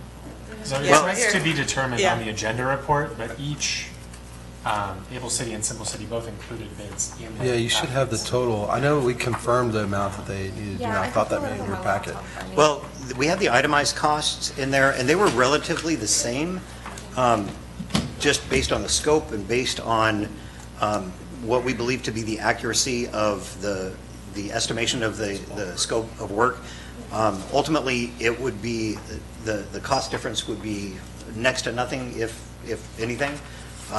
The range of things we do will be itemized. So it's anywhere, I think we looked at, if we do the Gambit, it's about a little over $500,000. But that would be thoroughfare planning, downtown master planning. So what we'll do is we'll put it together. I think that what we do after this, after we award, is we go through and we scope it out. We'll bring that back as a part of budgeted items to make sure that they're included in this. But what we're determining right now, to your question about the comparison between the two, they were very, very similar. It's about $10,000 difference between the Yeah. two on total cost. And where will be pulling this from? Their cost proposal, and that's what I was just pulling up on there in your, there is a tab called cost proposal. But that wasn't the one, that wasn't the final version. Yeah, no, it was the reason why I didn't put it in there, because it was those ones they sent on Friday. But I can pull those up. So I think we the answered, discrepancy was somewhat large in the packet. the scope was also greatly varied. And so one of the things, as I said, Brianna really tore this thing apart and looked at a very close comparison between the two. And based on the scope and the level of understanding that we felt like they had about the scope, everything that we had a high confidence that was apples to apples was pretty much the same. It's the same level of effort. I think everybody charges it based on expertise, hourly rates, how many hours they believe is going to go into it, and there's a lot of additional community So the involvement. total fee from Simple City was $232,000. $232,000 for Simple City. And then I'll pull up what Able Cities was. And the process, just so that everybody's clear, is you are awarding tonight.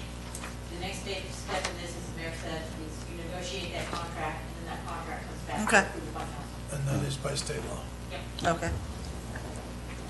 Some things we learned in this process was that, for instance, by state law, every 5 years, you're supposed to do a major thoroughfare plan, and we are a little behind on that. One of the teams reminded us of that, we're about 2 years behind. So, so that got worked into the fee. Well, and the comprehensive master plan was the same thing, every 5 years. Every 5 years, yeah. Yeah. The total from Able City was $226,135. So I said 10, but it's really more like 6. Yeah. Okay. All right. Any other questions? I just want to say that from what I read, recently had the opportunity to survey the Romano residence as it was being prepared for sale. And while I was out there on the property, I realized that here we are looking at one of the premier properties, residential properties in the city of Custerville that you could not build today. And if we're going to preserve the character of this town, we need to be able to preserve and replicate some of that character. From what they said about keeping Custerville the little Alsace in Texas, I thoroughly support that effort. Great, thank you. Sorry, I don't know what happened to my voice. Question? Choked up there. He's sentimental.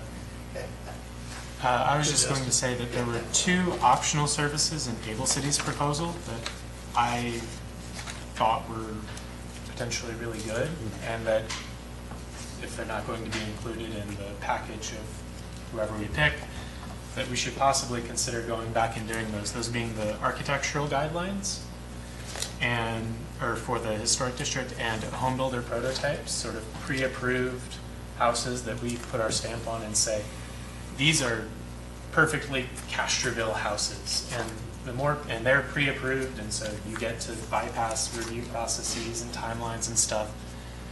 I think both of those would be really great, and between them, they're less than $50,000. So I think that revisiting those 2 items in the near future might be really good. And we did discuss items around there, pre-approved. So doing pre-approved plans, it's difficult, but they have, I think both have experience in doing this. It's difficult because you don't want to say, okay, so this is the pre-approved plan, now build 1,000 of them. So you don't want to do that. But here's a pre-approved plan in these circumstances, and that's a part of what I would expect to come out of this. Am I missing, did I misstate that? The other thing I'll mention is, so David, you did hit on something that we had a lot of debate, a lot of conversation, because each group really brought different strengths to the table, and that's what part of what made it difficult is that the groups were different enough that really it was difficult to decide. Okay, well this person's really shining in this area and that kind of thing. But I definitely think, and this goes back to also Sheena's comment. When we negotiate the contract, that's part of what we need to talk about is what are our deliverables at the end of the day that we want to try to contractually obligate, because one of the items is, as Phil referenced, that we need to do is our master plan. We need to update that. And so that's in addition to the scope of the RFP for the UDO. So that's something that, as a committee, we'll probably continue to talk about, and we'll talk about with Simple City. The other item I know that Able City brought to the table was talking about, how they make a national campaign to really advertise to developers that this might fit. And that's something I think that's also worthwhile to explore. So, And that's a fine balance there also. I mean, I totally agree with that. As I was talking to one of our developers that we had just done a development agreement with, as we're talking through some of the standards that we had talked about in our council workshop about our development agreement standards, he was saying, so what you're saying is aspirationally, you'd like to have these different items, and so that's what this looks like. He was very familiar with what it looks like. He gave me examples of other cities that had done this, and he said, and nobody builds that right now. And so what Scott is talking about is really it is making sure that we identify builders that can build. The Halberdier brothers family aren't here anymore to do the stone structure, so it's finding the people that are. Now, there's a fine balance between that and advertising, please come build houses in Castroville, so that's not what we want to do. It's more about when land becomes available. So the Gutierrez property is back up. It's a lot. It's 280 acres.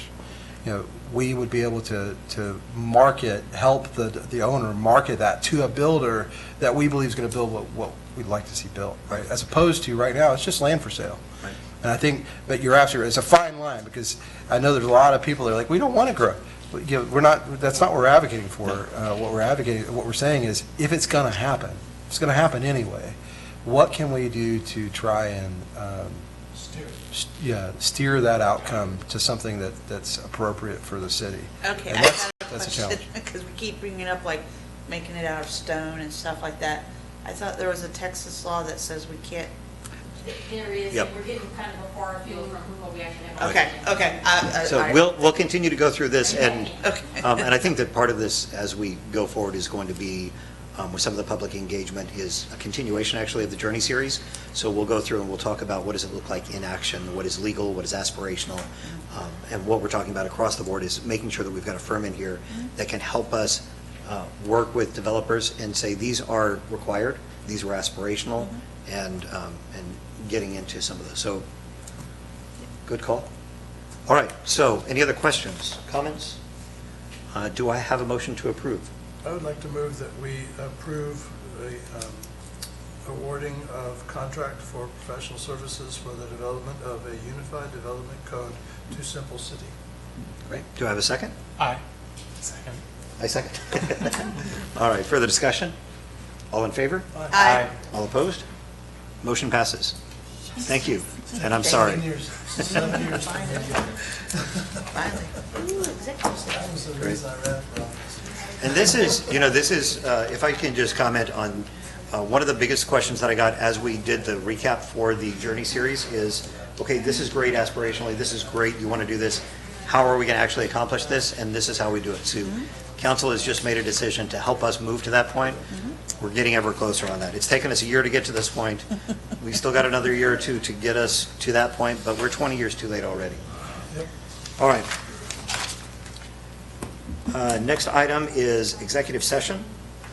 Pursuant to the Texas Open Meetings Act, Chapter 551 of the Texas Government Code, Section 551.071, entitled Consultation with Attorney, and Texas Government Code, Section 551.086, entitled Competitive Utility Matters, the City Council, as the governing body of a public gas utility, will meet in closed session to discuss competitive matters, including agreements. The item we're going to talk about is CPS gas contract renewal and related activities. We'll go into executive session at 7:16. Live stream is still on. Live stream is still on. Don't trash talk your neighbors. Don't show Or your do. face. Don't show your face.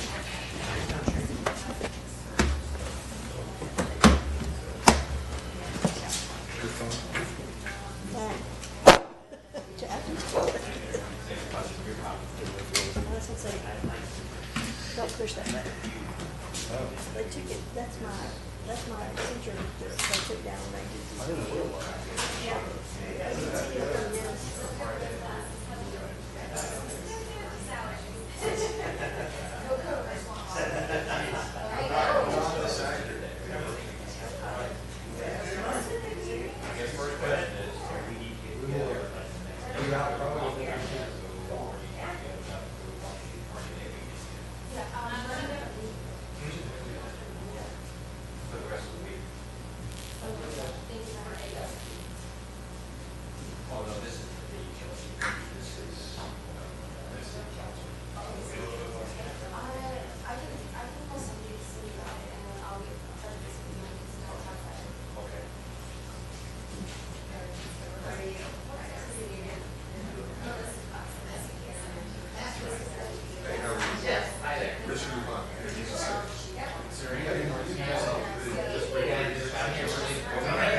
Yeah.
so we have a projector, so, all you have to do is, and it hooks up to, these kind of HDMI lines and the larger ones. And so all you have to do is connect your computer to it and it will just project it just like the others. Yeah. And then I was going for, so I was thinking about how sculptures around the room, it has an additional 14 seats. I know, I just, so in case you just want to write down the numbers. It's like so crazy. Yeah. So tomorrow we have CAC. So that's.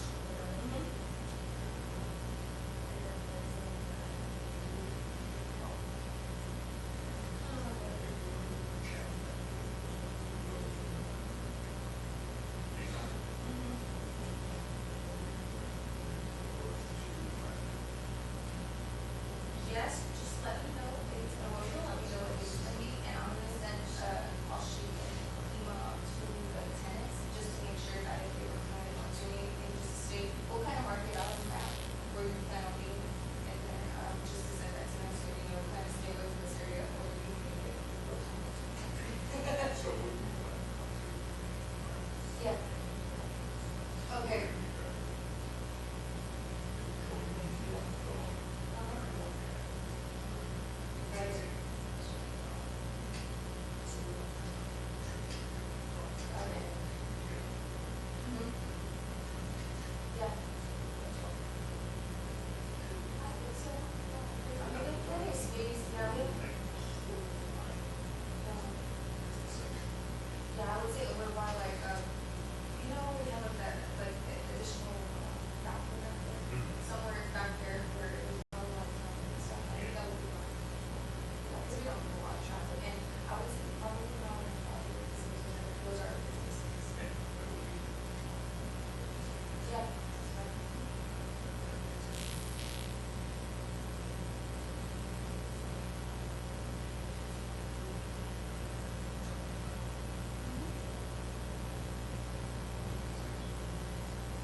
You're welcome.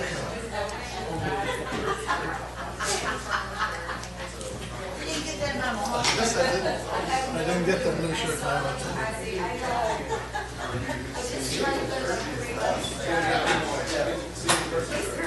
I charged the toll.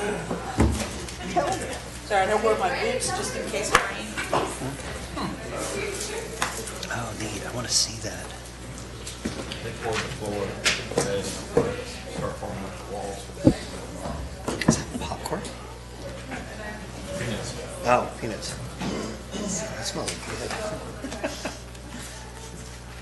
All right, Timmy, you ready? All right, so we're going to reopen from executive session at 7:34.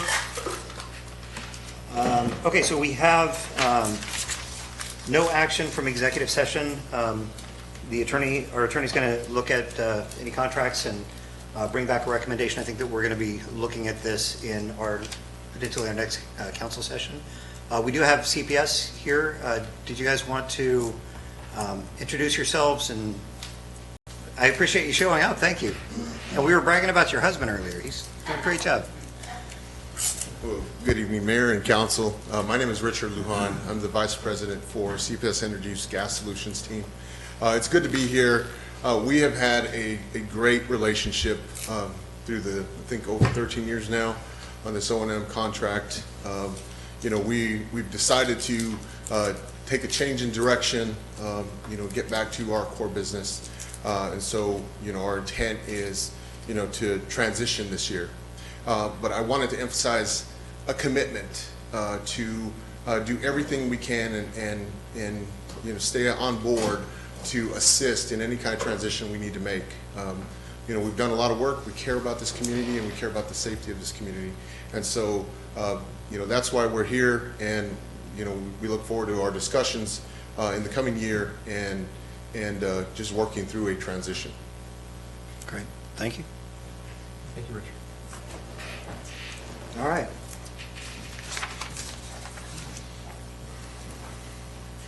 Oh, I guess I didn't consider, no, we said that. Okay. Can we just say that we appreciate CPS also? Absolutely. Any other comments? I mean, me as a citizen and city council have really appreciated CPS working with us in all efforts of energy that they've thrown our way. So we hope to be able to work out something here. Absolutely. You've absolutely been a great partner in a number of different areas. Thank you for calling that out. And really thought leadership just out of CPS. You got some don't tell each other that I said this, but you got some pretty good people working there. Well, I'll just say for the state of Texas, I mean, CPS is one of the reasons to be a proud Texan. The fact that y'all have managed through, I was talking to someone earlier today, just the number of crises and issues, the growth that's happening in Texas, the amount of demand that's creating on the power system side, ERCOT and all their initiatives, the state legislature and everything they're doing to public power utilities, and how they're pushing pretty hard. The state legislature is, and I think CPS has done an excellent job managing through all of that. And it's just one of the reasons to be a proud Texan that we're home to CPS. So thank you for all y'all do. I would not want to do it. I don't think you pay me to do it. Well, you kind of do. All right, thank you, guys. All right, so last item is discussion on future agenda items. Is there anything on the pending agenda from anybody here that we have not addressed yet? Not here. I'm planning to bring in next time a discussion on the HLC, Historic Landmark Commission. That's after discussion. I've got to get scheduled a workshop. There's several important meetings that are going to happen. The CIP is one, and then our water policies, our utility policies. There are a number of policies that need to be updated, not just about the drought and water conservation and some of the things that came up before, but there's a whole litany of them. And so I don't know how many days we're going to need, and whether we're going to do that in October and November or something, but we'll work on scheduling, getting those dates scheduled. And just, we hadn't mentioned it, but TML, Texas Municipal League, their annual conference is in the first week of October. I'm the only one going as of right now. I will go and attend, and I'll provide you an update on what is said there. But if anybody else has an interest in attending, we can find you a place to stay up there. But it's October 3rd through like the 7th. It's that really Wednesday, Thursday, Friday of that week. And where is that? National It's Night the week Out. before council, yeah. Dallas. And that's the week of, that Tuesday night is Yep. typically when National Night Out. happens. There's a flyer out already. Yep. I've It got is a the great conference. If TSPS anybody, convention that week. Sorry. what's that? I said I have TSPS convention the same week, so. Yep. If anybody gets a chance to attend, it's a great conference. I'm very sad that I'm not going to be able to make it this year. There is no way. But thank you for coming and representing us. If anybody does want to go, please do get with Scott. This is the first time I've ever been without a council in any city, so it is, I'm hoping someone said he can wants go. to. Not to make you guilty into it, but I'm hoping someone will be able to go. We do, but we do have to register you Yeah. for Yes. this, and it, And what dates are again, you think? It's that Wednesday, It's- Thursday, Friday of October. It's Tuesday. 4th through the 6th. Yeah. Wednesday, the 1st? Oh, 4th. If it's yeah, the 4th. first week, is it the first week Yep. of October? Yeah, 4th, 5th, and 6th. Yeah. Just let Deborah know if you're interested in going, and we will figure it out as far as getting you lodging and stuff. Because It's in it Dallas. looks solid. It generally is as soon as it opens. It's a good conference. Okay. Anybody else? Councilman Mercer? I think you mentioned my item about tree diversity last time. The only other thing I might have is an item relating to the library board, depending on what they decide at their next meeting here. I might talk to you about that after this meeting. Okay, perfect, great. And we've got another one from Councilman Dyer. We'll be talking about, we've had some, as we're, the unfortunate thing is if you do nothing to the streets, then you don't have to worry about any kind of encroachment. And when you do things to the streets and you fix them, there's always going to be struggles. And we've had some issues where people have built in the right-of-way. So we'll walk through our policies on that and what our standards are and what actually happens. So I'm hoping that we can get that on the next one. The other one was, and this came up because of, there were a number of people inside city limits that have solar that had questions and concerns about the rates. So I did say that we'll bring that up, and that just depends on how quickly council can put that together. That's either going to be the I next meeting. think you already have those on the pending list, right? I saw That you is on, updated yeah, it. that is on the pending list right now. Okay. So I think both of those are actually on the pending list, just making sure that you're aware of those. And I think that is it. Okay, great. I just feel like we should continue to go for another couple of hours. Oh, yeah, no. We're good. Through the agenda, now run at 7:42. Thank you all. Thank you. Thank you. Cynthia, don't get spoiled. Well, I was gonna say that y'all have excellent timing this evening. And y'all have really put in the work the last couple of months, so. Hold on.